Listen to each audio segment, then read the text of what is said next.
Let's get started. Welcome to this discussion between Jeremy Travis, President of John Jay College of Criminal Justice, and Shad Maruna, Dean of the Rutgers School of Criminal Justice. I know that these two men need no introduction, but I can't resist a few of the highlights, as we all know. So, of course, Shad's book, Anything Good, won the 2001 Hindley Award for the best contribution to criminology that year. And so many of us have been inspired by that book, changing the conversation about second chances, redemption, good lives. He has been a Fulbright Scholar, a Guggenheim Fellow, received an award from the Howard League, of course has published numerous important works after Making Good. He is our teacher at Rutgers, and so this is really a treat to be able to listen to this conversation. Jeremy Travis has been president of John Jay since 2004. Okay, since 2004, the president of the John Jay College of Criminal Justice. And of course, we all know his influence on policy and practice around reentry with books like Prisoners Once Removed, But They All Come Back, the recent National Academy Report on the Causes and Consequences of Mass Incarceration. President Travis led the working group that worked through that report. In a prior life, he was director of NIJ. He's been on the board of trustees for the Urban Institute. And again, we all are quite aware of their achievements, but we're so thrilled they're with us today. So our format is that Jeremy's going to open with some remarks. Shad will engage in some dialogue with him about that. And then, of course, we'll open it to the room for comments and questions.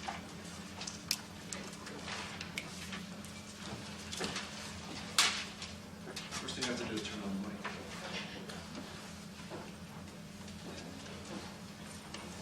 That may be the hardest thing I'm going to do. There we go. Okay. So I first want to thank Shad and his colleagues here at Rutgers and all of you for the invitation to travel across the river, under the river, to spend some time with all of you. It's it's just a treat to be here at Rutgers, in part just to be reminded of the strength of this institution and the history of your criminal justice program, which is legendary, and just honor the work that's done here and to be good friends. It's also important, I think, for people who Shad and I were calling it our day jobs, of running important institutions, to step out of them with some frequency, and there's always a life balance question about how frequent is frequent. But it's just important, I think, for those of us who have scholarly lives that we're also part of, to just remember that the institutions that we run are institutions of promote thinking. And it's important for us, I think, as individuals and as leaders to just be in touch. So this is not a field that I'm in touch with as much as I used to be. So the third reason I'm glad to be here is, and I didn't have a chance to read the papers, read the abstracts, but it's just to sort of check in with what's happening on the reentry scholarly agenda. So I want to offer some opening thoughts about that as a sort of historical perspective. I can't comment. Would love to spend more time with you to comment on the work that you're doing, but I just want to comment on sort of where scholarship is, as I see it, on issues about reentry and reintegration. But I can't go any further without saying how nice it is to be here with Shad. So John has said something about how influential his work has been, so let me make that personal. When I was writing what became But They All Come Back, my first solo book on the topic, and was trying to understand the processes of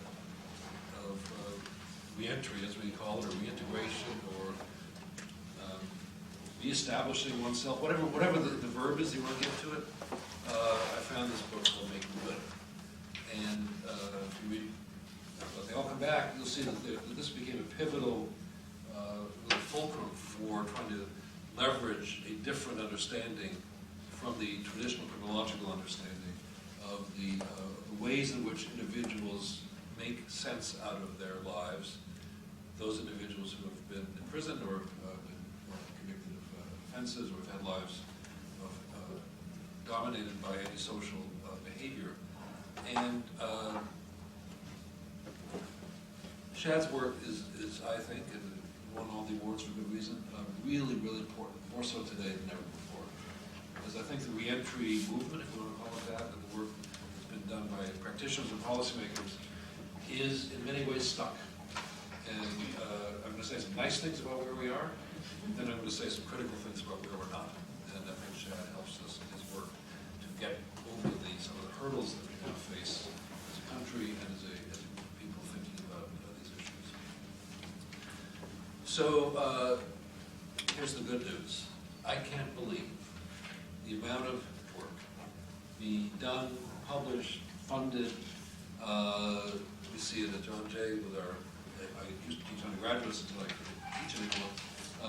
Undergraduate, master students, doctoral students, and here we are with doctoral students and others and practitioners in the field. So for a body of, for a topic that was in ways that we'll talk about underdeveloped, the comment, maybe the more brutal comment would be intentionally neglected, to see the amount of scholarship that's represented at this symposium is really stunning. And Nancy Levine and I were talking a bit.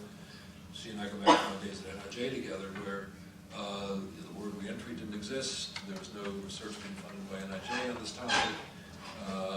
BJS wasn't doing anything very exciting, and the policy conversation was non-existent.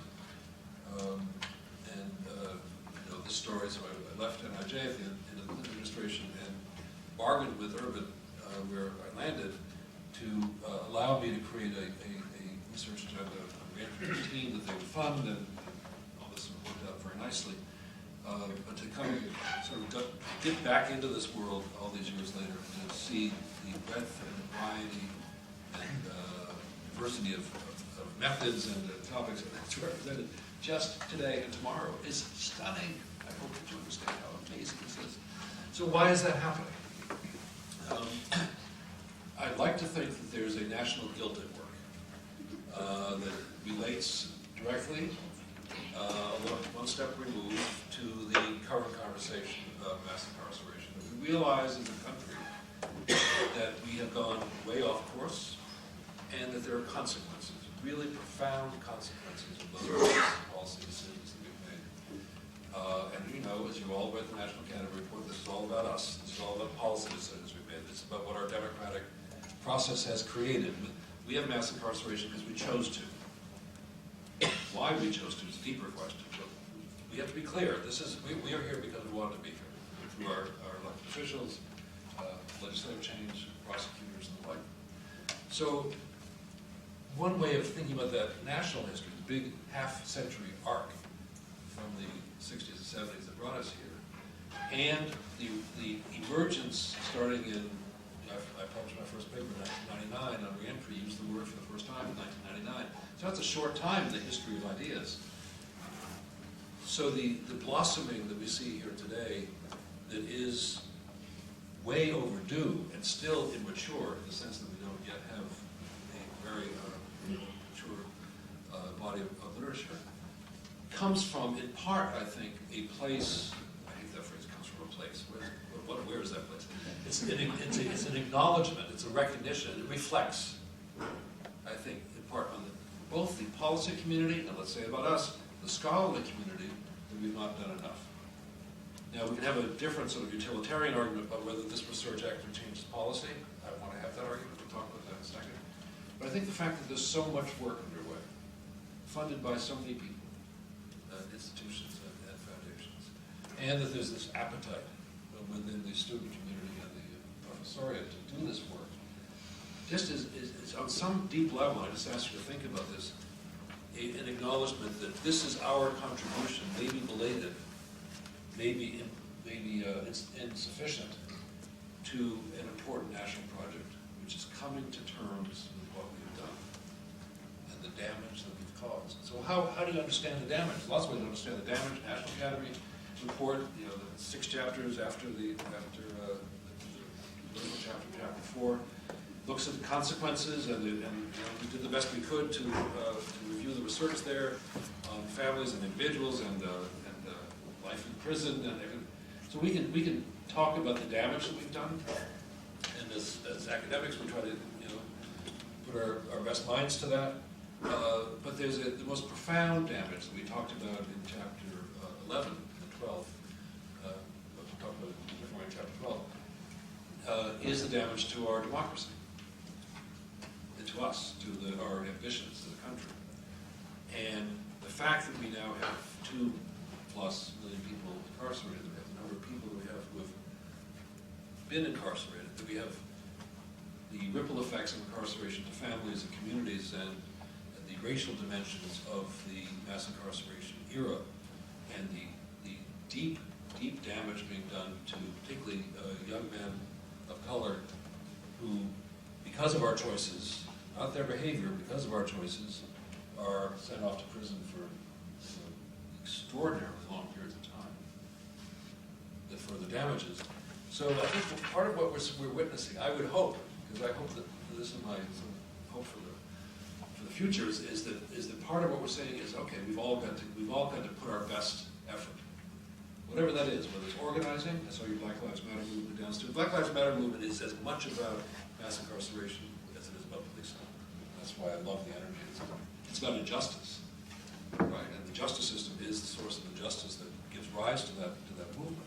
And I hope it also is the same thing that's motivating everybody here to put their best efforts, their best contributions, their best moral judgment, and their best citizenship to the task. And as scholars, what do? We do research. We sort of publish. We sort of take on difficult topics, and we come together and encourage each other. So that's my reflection is that what you wanted to sort of reflection, and then we'll dig into something else. Let's dig. Thanks very much. Okay, there I am. Look, no, but that was hopefully that was. Do you want this on? Yes. No. Okay. Hello, everybody. Thanks for getting us started, Jeremy. I also want to start with a personal note here, it's interesting to hear the story that Jeremy tells, and the timeline of 1999 being the first publication. I mean, that's I finished my PhD in 1998, so in lots of ways, everything that's happened since has been related to this man and his work. I mean, and not in the traditional way of he was my supervisor or a mentor, and I don't know if we even met till probably 2000 or 2001. But my career path caught the wave that he's described. This reentry wave started as I was starting, and I've been writing it for a long time now, all the way to dean of this incredible school here at Rutgers. So none of that would have happened without Jeremy. In the nature of waves is that one individual doesn't create all that momentum, but an enormous amount of that wave was triggered. Now he may say that he was in the right place at the right time as well, but as he says, if you look back on the literature and everyone in this room has done their literature reviews, and you compare pre-1999, but they all come out, to post-1999, but they all come out. I mean, it's a dramatic, for those who do causal analyses, it sure looks like a turning point. To me, that article, article. It was a pamphlet. It was a tiny shout out into the darkness.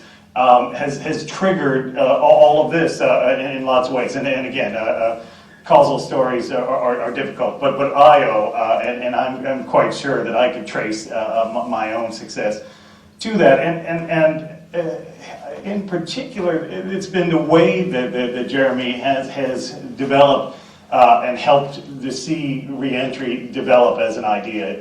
When he started conversations 20 years ago, what they were calling the reentry roundtables and the like. He didn't start with answers. He started with questions, and the first question was, what were the questions? He really did trust the people that he was bringing to the table. He brought very diverse groups of practitioners, ex-prisoners, occasional academics, and researchers, and he listened. And that's pretty rare, even though we claim to be this evidence-led society. As a person who's in the evidence business, and many of us in this room are, there's not many who actually care to hear what academics have to say. They want the academics to get on board with what they want them to say, but to actually listen, actually be curious of what's out there. And he kept the conversation about reentry open and eclectic in a way that it has led to conferences like today. And I only make that point because other areas, related areas, and I won't mention offender rehabilitation, but other areas have not been so broad church in their approach. They've told us, here's the question, for example, what works, here's the question, here's how you can answer it, and here's the types of answers we'll listen to, and anything else isn't research, we're not going to talk to you. Reentry was never like that. When Jeremy approached the question, and others in this room were at the opening curiosity of approaching the question, we said, well, this is a big elephant, and there's a lot of different angles to understanding this beast. We're going to have to use every tool at our disposal. So the reentry movement has developed with an appreciation for research from its origins, but it's also developed with an appreciation for a broad definition of research and more ways of asking the questions and what even the questions are. Jeremy said a really interesting thing in his talk. The question of the people didn't start coming out of prison in 1999. What happened in those years? The 1970s, and Tom LaBelle, who's somewhere in this room, is excellent on the historical research on ex-prisoners. The 1970s, we saw a flourishing literature, 1960s, 1970s, flourishing literature on people who get out of prison, people who are in prison, of course, the great prison ethnographies and the like. And then at the very time we started putting more people in prison than we ever had before in the 80s and the 90s, we stopped asking those questions. I wasn't here, so I leave it open to those who were. Certainly, we're with this interesting election we're having at the moment. We're going back to look at the 90s again as a result of the candidates who are in the election, and we're looking at the crime bill in '94, and we're wondering what were we thinking in 1994. And I think that's a hugely useful conversation because it's important to remember the context of not only were we building mass incarceration in exactly the ways that Jeremy described, but there was a huge crime problem in our cities, and there was a sense that if not everybody was on board, there was quite a broad bipartisan support for these measures that have led us to where we are today. All right, that's my introduction. So as part of this broad church, we've had a couple of talks already today that have looked at narratives around reentry, and I'm a narrative theorist in my heart, and so I told Jeremy in my questioning here, we're going to have a little dialogue before we turn it open to Q&A. And I said it occurred to me that the same questions I use when I talk to ex-prisoners that get the best answers could be the same questions for him to end this interview. So when I do a life story interview, I ask people to talk about the high point of their life. I ask them to talk about the low point of their life, turning point episodes that they've had along the way, and then where they see themselves going in 5 or 10 years down the road. So I'm going to ask essentially those same questions to Jeremy, not about his life, although that would be very interesting, I'm sure, but rather, maybe not. Rather, the reentry, he's called it a reentry movement. I think that's a fair use of that word. You could think of it as the field of reentry, the movement, the body of work around reentry. What do you say, Jeremy, has been our biggest victories, our best achievements? What have been the high points for you in these last 18 years or so? So there are personal high points within the reentry movement question, but also I'll comment on the movement itself. And people might quibble with the word movement. I just, for me, it's a way of talking about lots of people being involved and lots of change and efforts to change and public visibility and commitment. So the movement reached a high point in a political sense when the Second Chance Act was signed. And on its own terms, that was important, and in terms of what it represented about federal efforts to do things about crime policy more broadly, it was very important. So on its own terms, it was important because it was proposed by a Republican president. George Bush, in his 2003 State of the Union address, I remember vividly sitting on my couch in home in Bethesda, listening and sort of literally starting to nod off a little bit. And he was going through a long list of domestic policy things he wanted to do. At the end of the speech, this was about to end, and then came this language, and to this day, I still think it's one of the most eloquent words ever spoken by an elected official. And just to be clear, it's obvious, I think, since I worked for the Clinton administration, that he was not my guy. So I say this with respect. Elected is sort of stretching it within the first.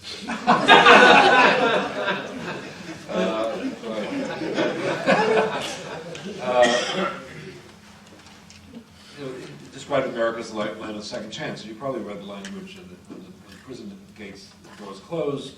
We believe there should be life ahead. It was sort of Maruna-like. It was an amazing moment. And he said, I'm going to introduce legislation to call for funding. I think he even put a dollar amount in it. But so here we have a Republican president, conservative Republican president, saying something that was unexpected and coming from that political point of view and at that moment. So he then assigned that to Rob Portman, who's now senator, who was in the House at the time, and a small number of us got together with one wonderful woman who worked for Portman, named Jessica Nickel, and it was 6 or 7 or 8 people making this movement. Potentially on the left, Representative George Soros, and on the right, Representative of Prison Fellowship, Mark Maurer and me, and maybe a couple others in the middle, working with Jessica as to what the Second Chance Act should look like. And that act, initially opposed by Democrats, by the way, but supported by Republicans, and got the Democrats on board, represented a federal statement, bipartisan, passed without opposition in both houses, at a time when the gridlock that we now see between Republicans and Democrats was really just starting to take hold. and on an issue that had divided the country, certainly divided the parties, and where, to the extent there was any unanimity, and we can talk about the 94 Crime Act, it was we have to be tough on crime. Here was the opposite. So one can have disagreements with how profound, how extensive the actual impact of the Second Chance Act would be over time. But that's not the point I'm making. The point I'm making is that it was a political moment. Jonathan Simon has written about this, said that it was the first time that there had been a voice from the federal government that was not a punitive voice about people who've been arrested and incarcerated.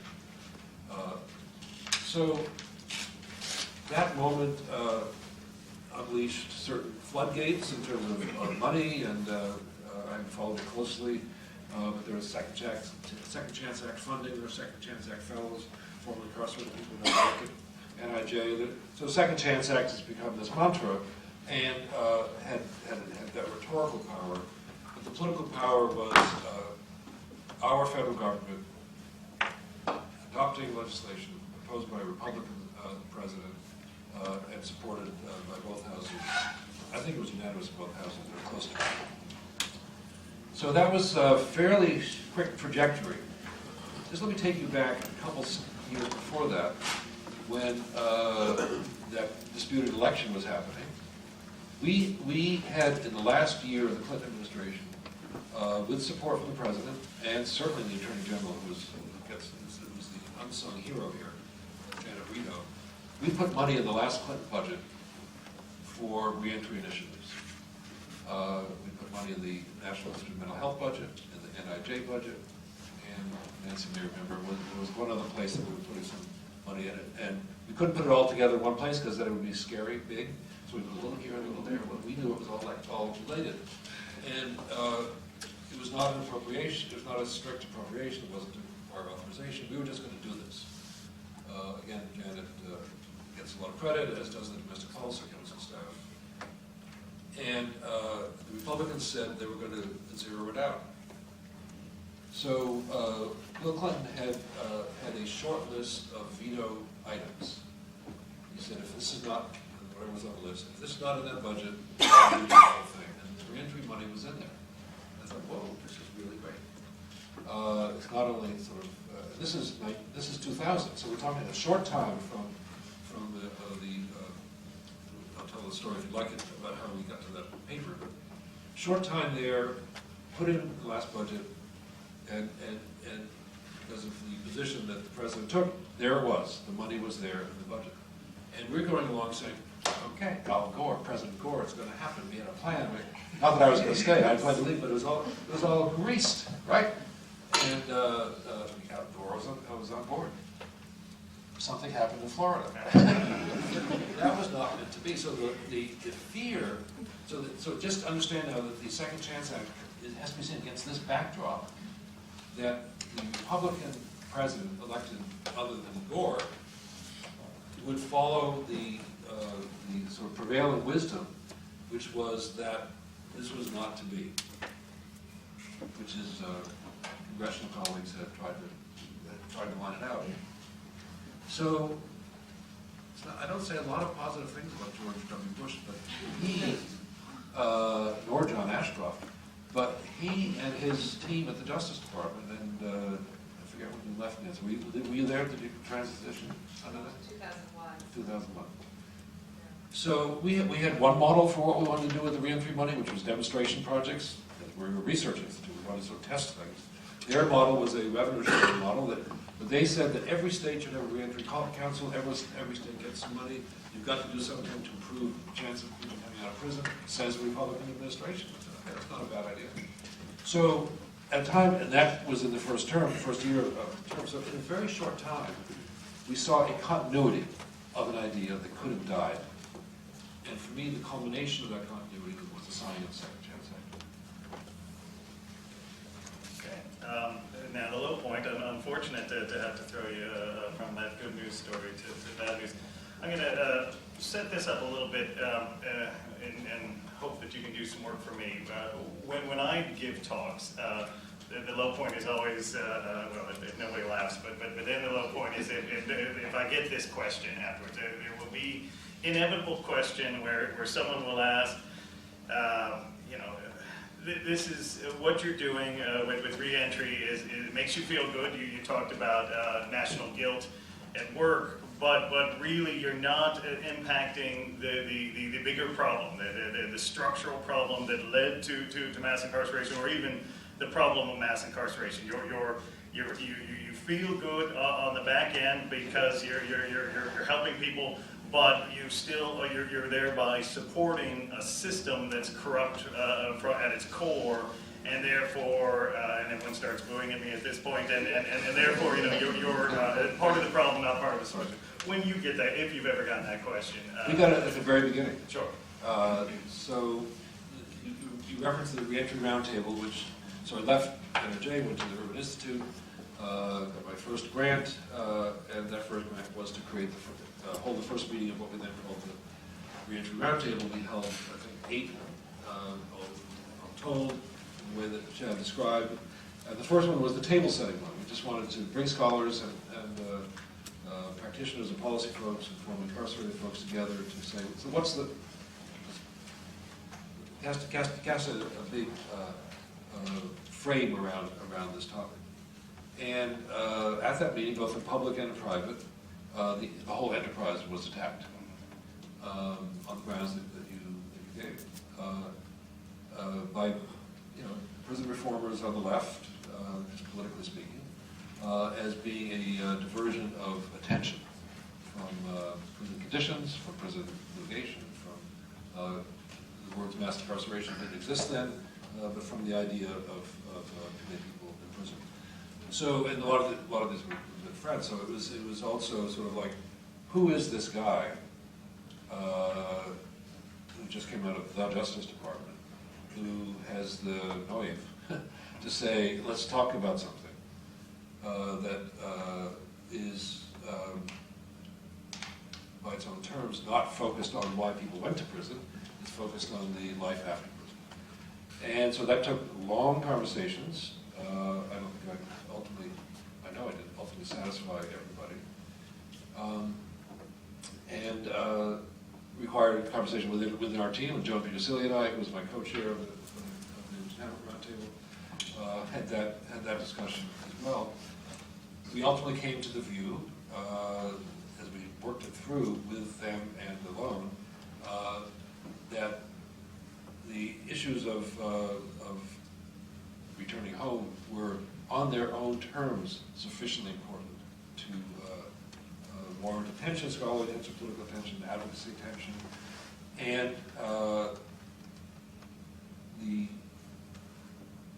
I'm going to do a little sort of historical, this may be rosy glasses memory, but at that time we also said that we thought that humanizing the experience of being in prison by focusing on those coming home and their families and their children might also be a way to sort of change a national concept. That was a big ambition. So that was a I would say it was a low point, but it was a really difficult hurdle. In retrospect, now I'm focusing the National Academy Report, another thing I'm focusing squarely on mass incarceration. And I'm totally biased on this, so please feel free to discount what I'm about to say. I think that that strategy, not that was the reason to do it, but that consequence is observable, and that the focus on reentry actually has, I'll quote Jonathan Simon again, softened the ground for a different conversation. You could argue either way, and I don't know if there's a right answer. But that was a tough moment because I wanted to make a difference, and I didn't want to be a diversion. I didn't want the work we were doing to divert what other people were doing.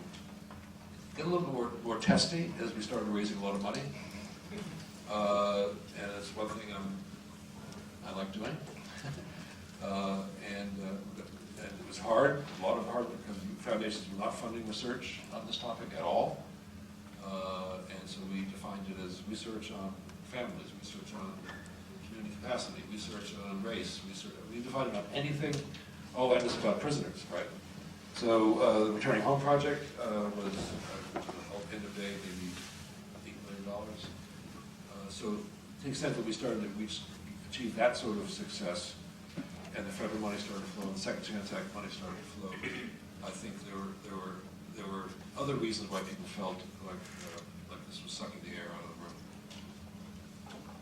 Well, I mean, in narrative theory, we call that a redemption sequence. You know, you described it as a low point, not the lowest point, but then I think your story of starting with reentry and then we get to mass incarceration. Well, it's easy to say I think it worked because you can look and that was the order that we took it in, and I think the reminder and inherent in the word returning citizens that these will all be our neighbors when they come out of prison, allowed us to look inside the prisons, to say, you know, first we recognized the reentry problem, and it wasn't long after that suddenly we started doing the prison ethnographies again. Suddenly we started looking at who we're locking up because they're coming out. It could have gone the other way. It could have been we focused on, look at all the people we're locking up, and then, oh yeah, they'll come out. But instead, it went the other way. They'll all come out. And then we looked inside, and I think it's worked out fairly well. I'll leave it to everyone else here. The last question, though, before I do that, then, is the future question. Where do you see yourself in 5 to 10 years? Where do you see the reentry movement, this energy going in the next 5 to 10 years? So let me just take your last observations and just to express the hope that for this work, the prison walls have no meaning, and that particularly people who are doing work at the individual level, that the understanding that's gathered by doing community level research, in my view, is incomplete unless there's a prison component to it. And as you know from the National Academy Report, as we look at the research on life inside prison conditions, it is just shocking how little we know about one of the most important public institutions in our society, and the ways in which our fellow citizens experience that reality, how these institutions are run, how people negotiate their way through them, how they survive. It is really stunning, and it also speaks to the collective blinders that, for a variety of pretty profound reasons, we choose to wear when we think about prisons and people in prison. It's as invisible. It's not as invisible as it could possibly be, but we try to make that experience in those individuals invisible to mainstream society. And that's a failure of government, and that's a failure on many levels. And it's also a failure of the academic community. I think the people in this room, I would hope in the future, will find every conceivable way to get inside prisons. And if that means sue the prisons to get in, sue them. If it means freedom of information requests to get the data, if it means being nice and partnering with your local corrections commissioner so you can get inside and try to understand what does solitary really look like, then if the nice corrections commissioner will help you do that, you do. If it means working with legislators to have oversight hearings about life inside prison, you do it. If it means partnering with journalists, I think the journalists are look at the Marshall Project, the whole series now has a name of View from the Inside or something like that. Thank God. Where's the press been?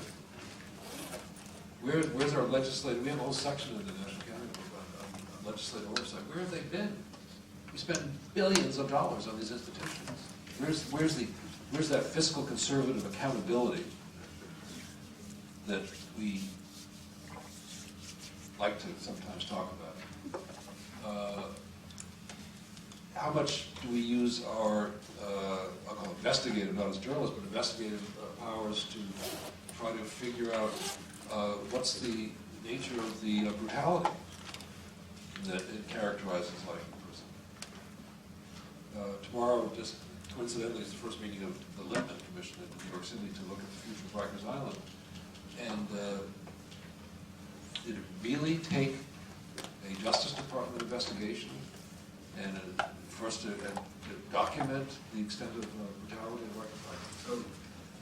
So I think there's a way in which we have an incomplete understanding of life from the outside if we don't marry it to an understanding of life from the inside, which should be understood on its own terms, but as you know, they all come back.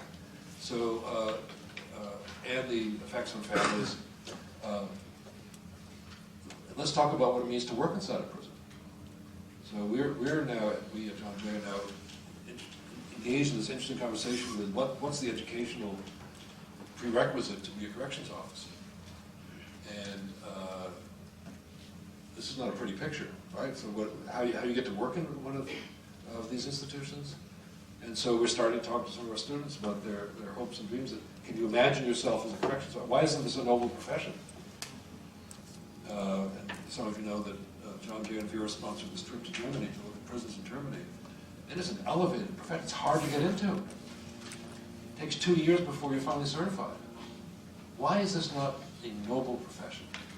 Why is this something that people take just because they need a job and then get angry? Because that's you don't want to work at a place just because you need a job. So I think we need. So I guess the first point is to do what I said we didn't do at the beginning, which is to explicitly bring these two worlds together. And that's an intellectual challenge because we can't understand life on the outside without understanding life on the inside. And we have to understand life on the inside on its own terms. So that's a call to research. That's the next frontier for all of us, is to get inside the institutions and to bring others with you. The second sort of hope for the next 5 to 10 years is, so it's okay to speak heresy in this room. It's on tape, I know, but it's it's New Jersey.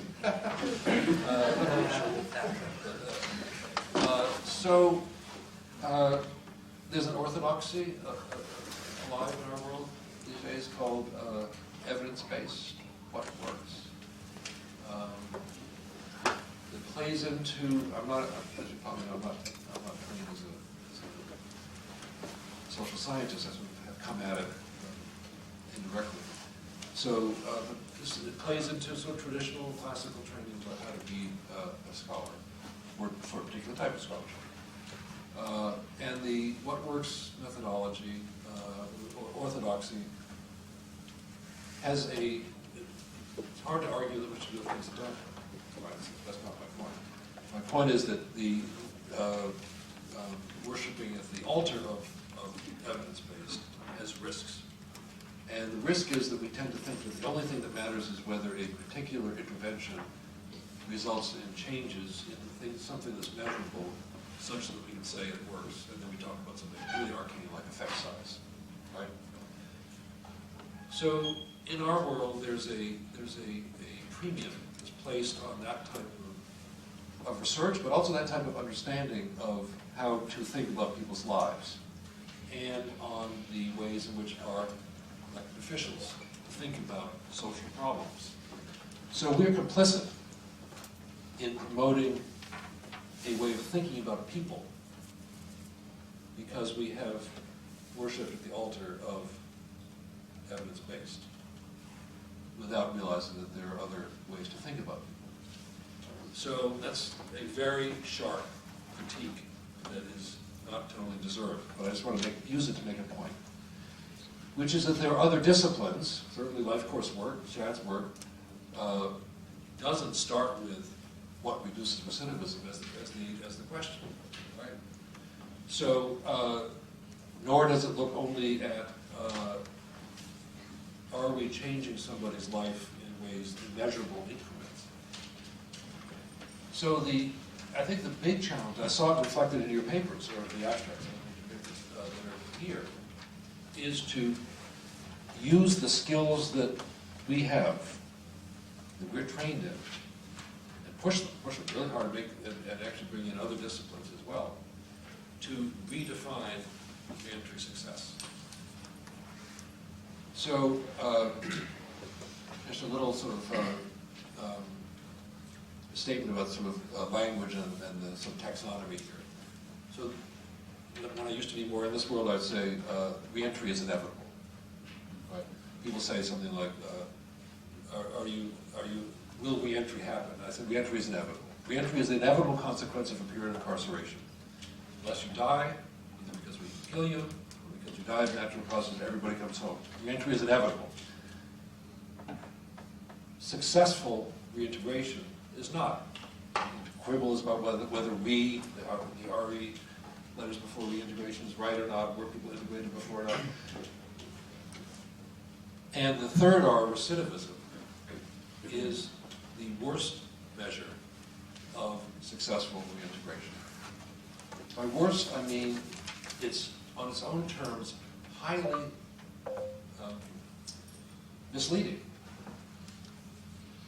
If you look at the BJS, standard 3 years, did you or did you not get arrested for a serious misdemeanor or felony?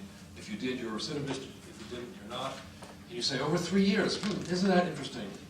There's no difference between somebody getting arrested for homicide and a very serious larceny. Both of them are recidivists. There's no difference between somebody who gets arrested on the next to last day before the end of the 3 years and has had 3 years nearly of crime-free, at least as a measure, crime-free life, and somebody gets arrested on day 1.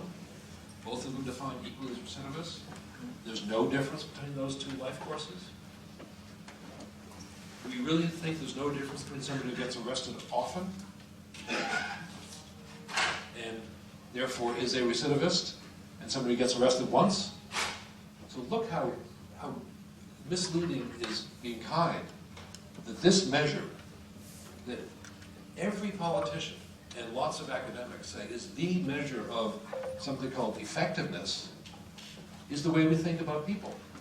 Why do we think about individuals this way? I'll give you a little example. I know we want to do Q&A.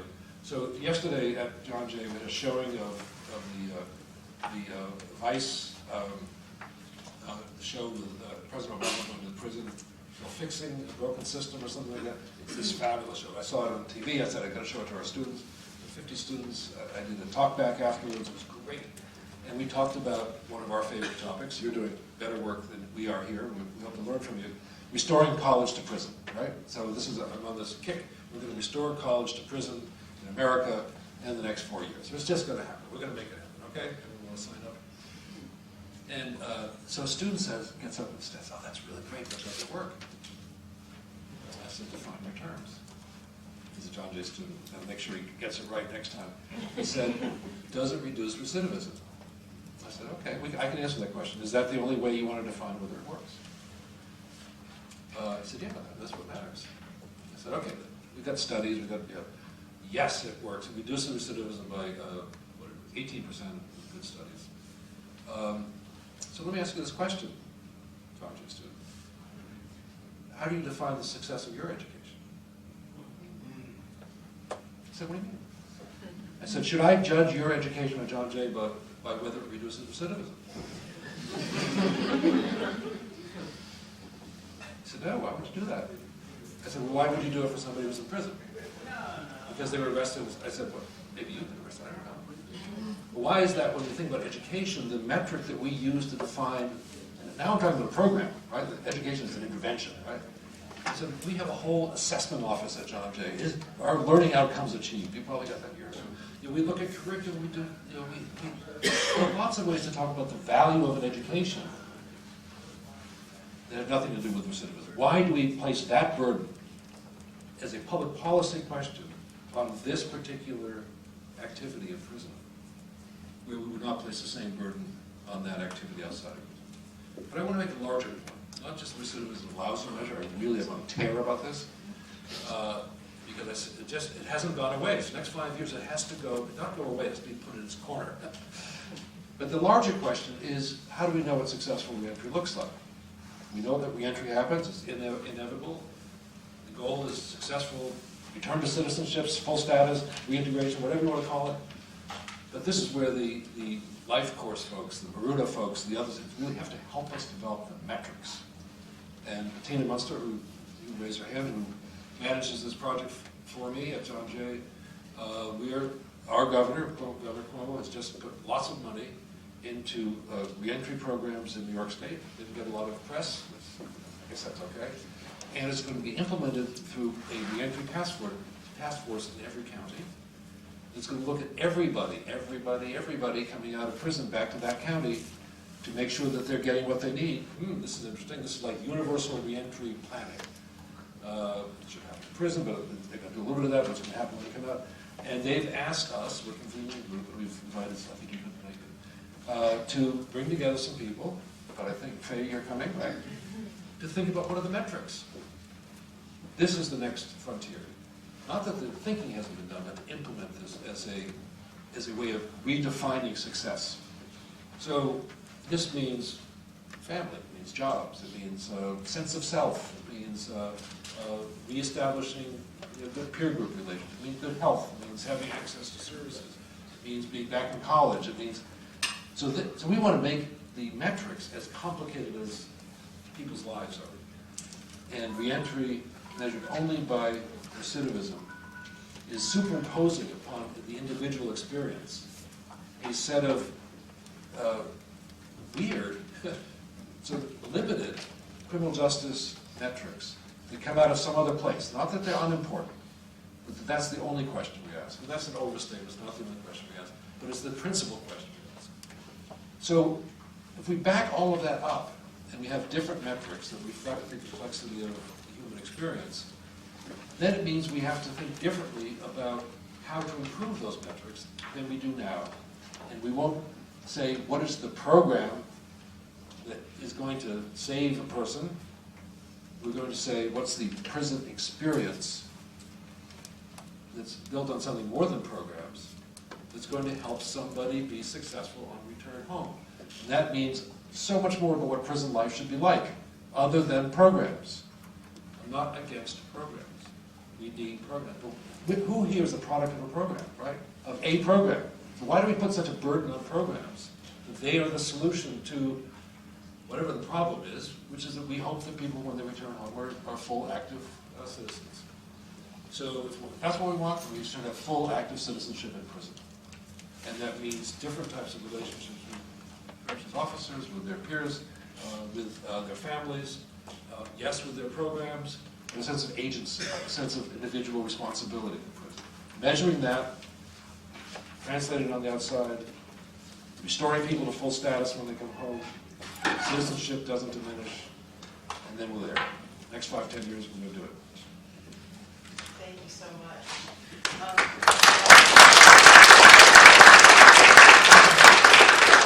So we have about 10 minutes for questions from the audience for either Chad or Jeremy. Questions, comments? Well, as you know, America has the highest incarceration rate among developed countries in the world. Among all countries. All countries, yes. What can we learn? What are the top lessons that we can learn from the other countries to try to bring back home here and implement them here? So I mentioned the trip that we sponsored to Germany. One of the reasons for doing that with our friends at Vera was to bring influential thought leader types to Germany to sort of have that firsthand exposure to a very different approach. So the very different approach, just to use Germany as an example, it's only one of many, is it starts with the recognition that reentry is inevitable, and that on day one we're starting to help somebody think about life after prison. Prison sentences are short. 20 years is sort of a max. There's another pretrial detention opportunity, but they're down in the months and years. There's a lot of, just like I described, the attention is paid to life in prison as being preparatory for life after prison. There's a word for it. I don't know what the word is. There's something, normalization between the two. Is it? Normalization, right. So that's the philosophy. So we can learn a lot by going to see prisons in other countries. To me, the biggest takeaway having come back from Germany was the importance of constitutional doctrine. So their constitution has in its first article a provision that the state shall not diminish human dignity.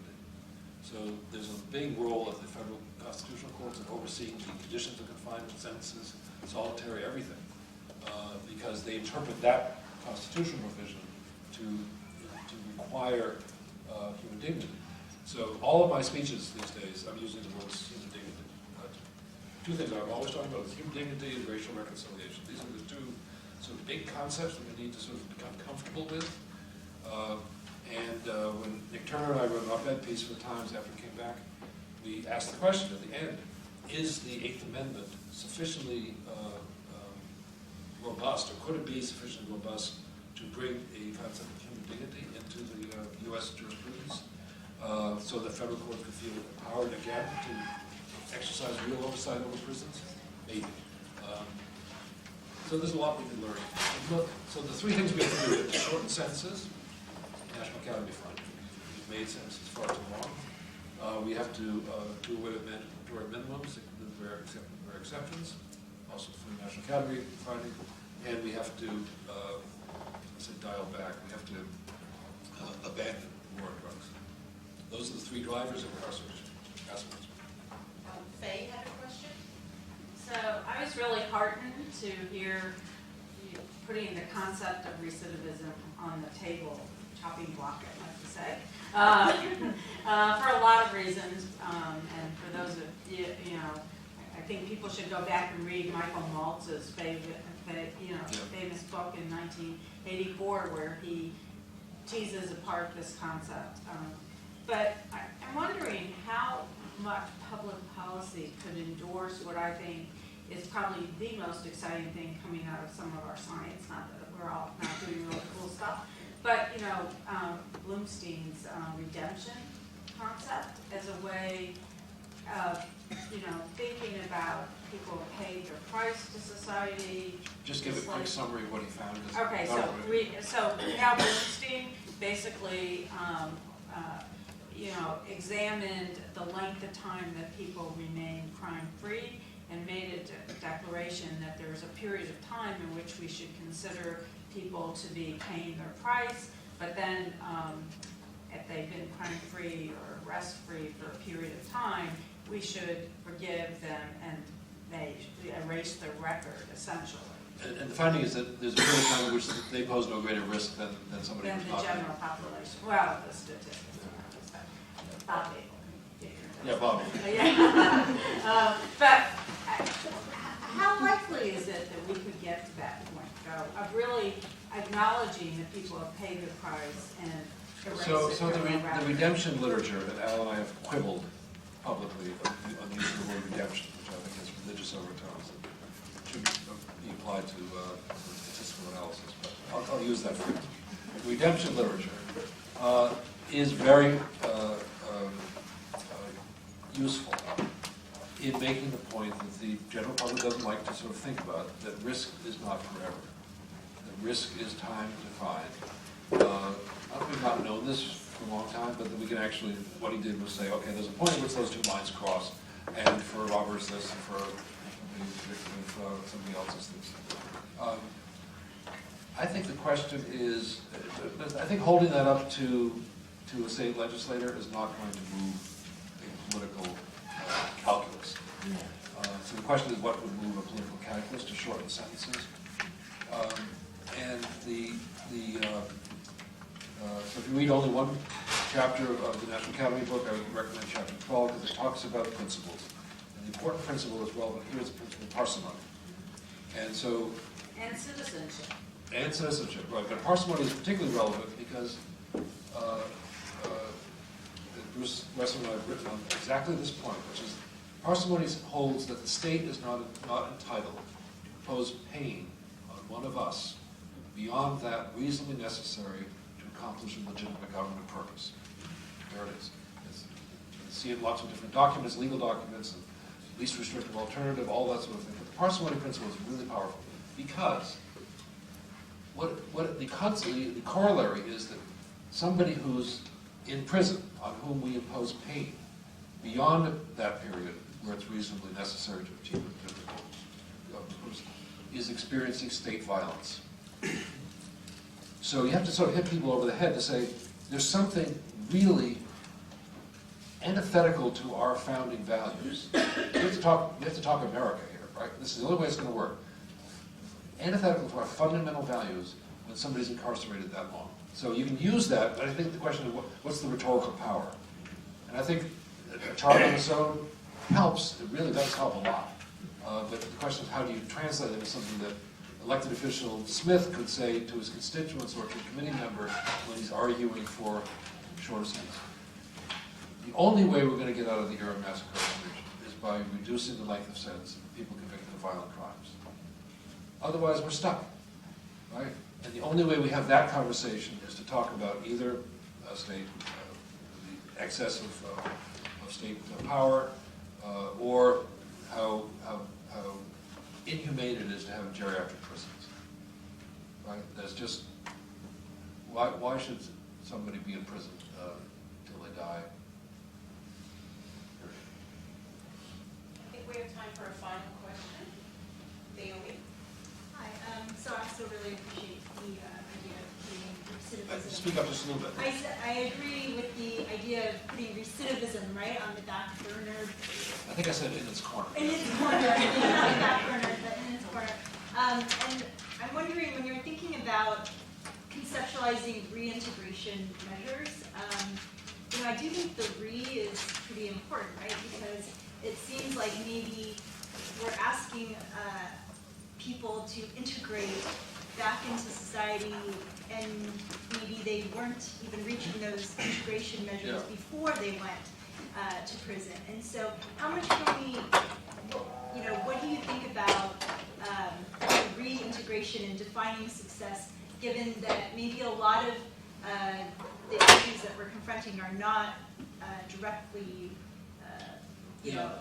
fallouts from the prison system, but from more of our institutional So this has been a criticism of our work for ever since 1999, which is that it fails to acknowledge the lives before prison. Right? And I think there's a sort of scientific answer to that, which is you can, if you do sort of life course work, and it should, look at the experiences of life before prison. There's a social policy answer to the question, which is yes, we should do more to reduce poverty and promote good health and life. And if we want to reduce crime, we should do that. And that's sort of another topic. But what I would suggest that, so the way I end up on this one is, to me, as just sort of conceptually, the prison experience is such a defining experience that it tends to overwhelm what happened before, because it is the starting point for the next life. So the reintegration, and maybe it's I don't know if it's integration. The reintegration is not to the life led before necessarily, although you return home, you're back with your family, you're back with your peer group, depending on the length of time. But I think we want to understand. So you may have seen an article that Leila Kazemi and I wrote in Knowledge of Public Policy on life courses applied to long-termers. Prison is its own reality, its own chapter in the life course. And I'd rather spend our time thinking about how to understand and credit and document that, as social scientists can do in a lot of different ways, and give some scientific understanding to that chapter as a backdrop for the life after. Of course, we want to understand childhood and all that, but so the reintegration to me is leaving something that's just a unique environment and trying to reintegrate to free society where you were before as a free person in that sense, and trying to understand it on its own terms. So, of course, we should look at childhood and all that, but I don't want to lose sight of the power of the prison experience. All right, well, thank you both very